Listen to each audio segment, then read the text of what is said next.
The Oversight Board of Meta recently ruled that the ban on the word Shaheed, meaning martyr in English, should be lifted. Meta has previously acknowledged that this word has been removed more often than any other due to its content rules. So, Meta has been struggling with how to moderate the word Shaheed on its platforms for years, and in its request to the board, the company was very open about the challenges it faces at the moment. Before we gave our opinion, Meta basically operates a blanket ban and removes posts where Shaheed is used in reference to individuals which they designates as dangerous, such as terrorists. So it does this because it exclusively translates the Arabic word as martyr and therefore considers it to confer praise and support for terrorism.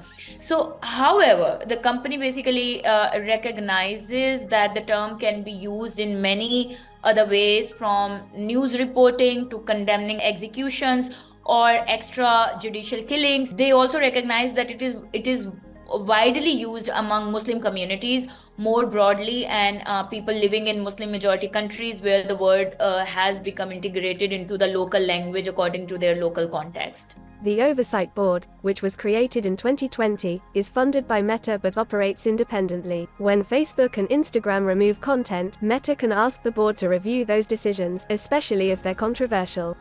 Meta admitted that this policy has likely led to a significant proportion of unfair and disproportionate removals that was not intending to praise or promote violence. For instance, a lot of content where Shaheed term was used by the reporters or journalists. Like, we can take an example of, for instance, our own region where, when the whole Afghanistan conflict happened, many journalists and media houses were reporting around Taliban, and actually, not just, using the word Taliban is also like a designated group in Meta's policies, but also, like wherever the word Shaheed was used and was used by journalists or reporters, that was kind of, taken as a praise or glorifying designated groups and individuals. That's why we saw like massive sort of like a hike of removal of content, especially by reporters and journalists. And Meta recognized this as a problem. Back in 2020,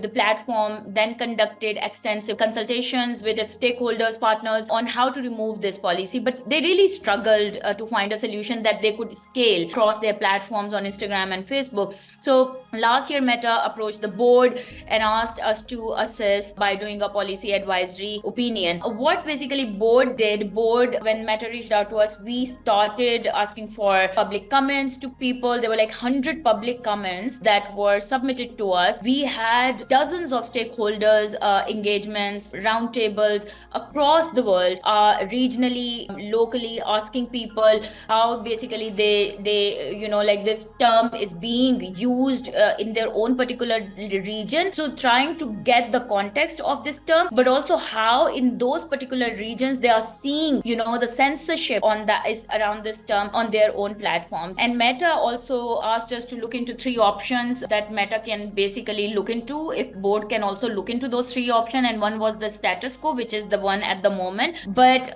we sort of, we told Meta very clearly that we want to move beyond these options and want to see through our own extensive research that how this word Shaheed being used across the world and what could be the solution by the board which is suitable for the company as well. The board said in a statement that Meta's current approach unfairly limits free speech, isn't necessary, and that the social media giant should end this ban. So we made several recommendations. The first and foremost one is, that Meta should stop presuming that the word Shaheed, when used to refer to a designated individual or unnamed members of designated organizations, is always violating and ineligible for policy exceptions. So content referring to a designated individuals as Shaheed should be removed as an unclear reference in only 2 situations. First, when one or more or 3 signals of violence are present, a visual depiction of an armament, a statement of intent or advocacy to use or carry a weapon. So, they're like these details that we mentioned, that which exactly sort of present a glorification of violence, or where basically the word Shaheed is being used while glorifying terrorists. So we basically like made it very clear that in these scenarios content should still be eligible for the reporting, so that's very important, because I responded to your previous questions, that when it still should consider that the content is eligible for the reporting when neutrally discussing and condemning exceptions. So these are the important things that Meta should consider, that it's not constituting praise when it is being reported. And we as a board will consider this recommendation implemented when Meta publicly updates its community standards to specify that references to designated individuals as Shaheed are not allowed when one or more of the three listed signals of violence are present, which I have just mentioned. Recommendation 2 is basically we ask them to clarify the prohibition. This is related to their content policy, that to clarify the prohibition on unclear references.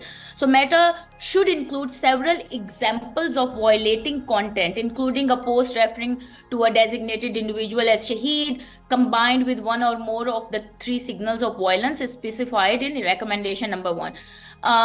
And so the board will consider this recommendation implemented when Meta publicly updates its community standards with examples of unclear references.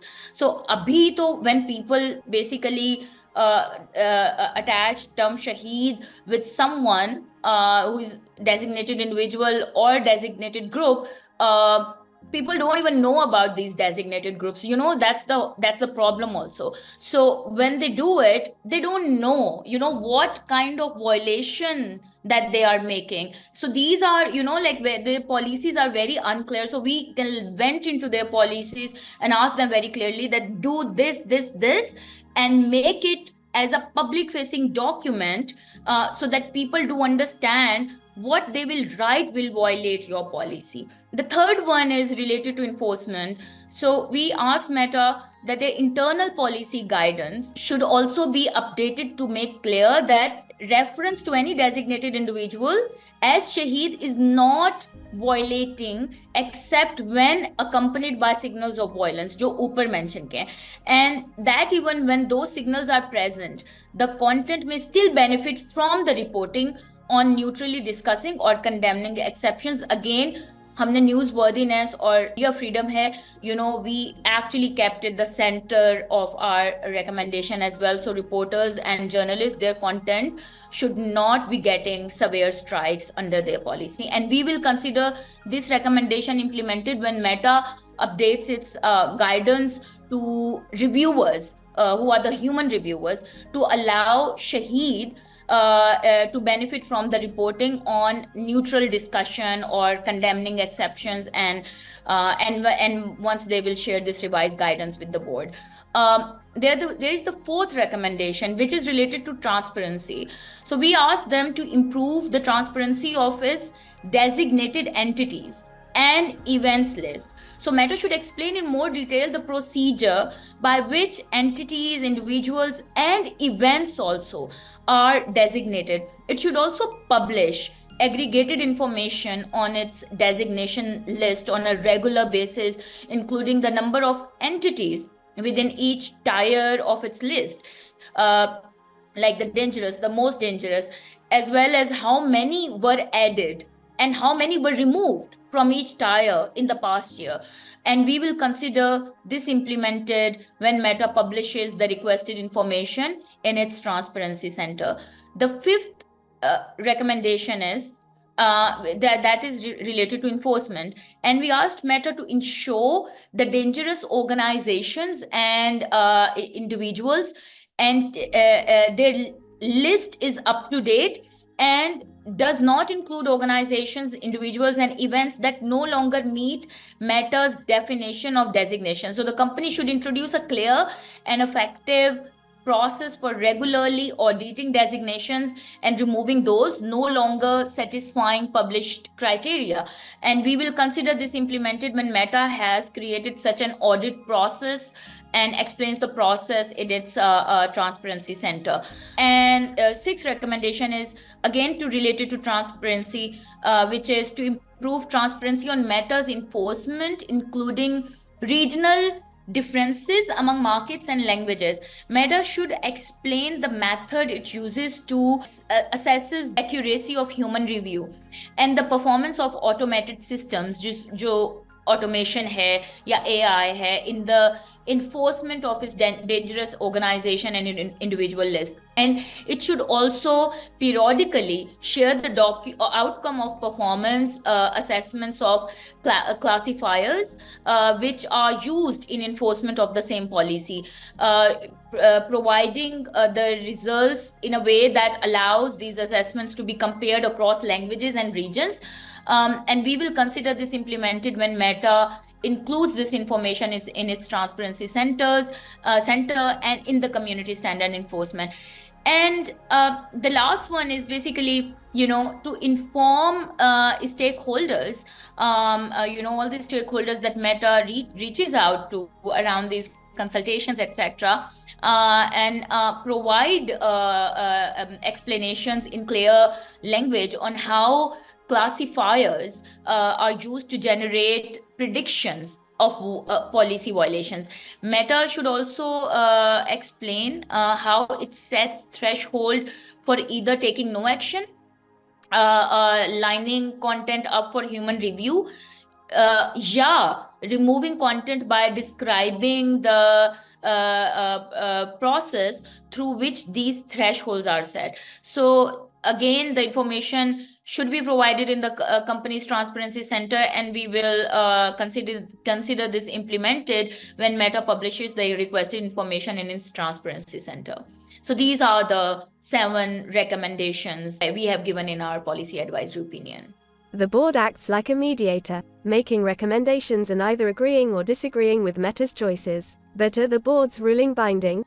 These recommendations from Oversight Board, as I said, that all the steps that I have mentioned, that we will consider it implemented when Meta will do this, and our decisions in the cases are binding on Meta when we say this, take down this content or leave up this content. But in the policy advisory opinion, we expect Meta that they are reaching out to us, asking and seeking advice because they are really struggling with the issue. So, Meta wants Oversight Board to give them advice so they can implement that advice and kind of see like how they want to address this particular issue and challenge that they are grappling with.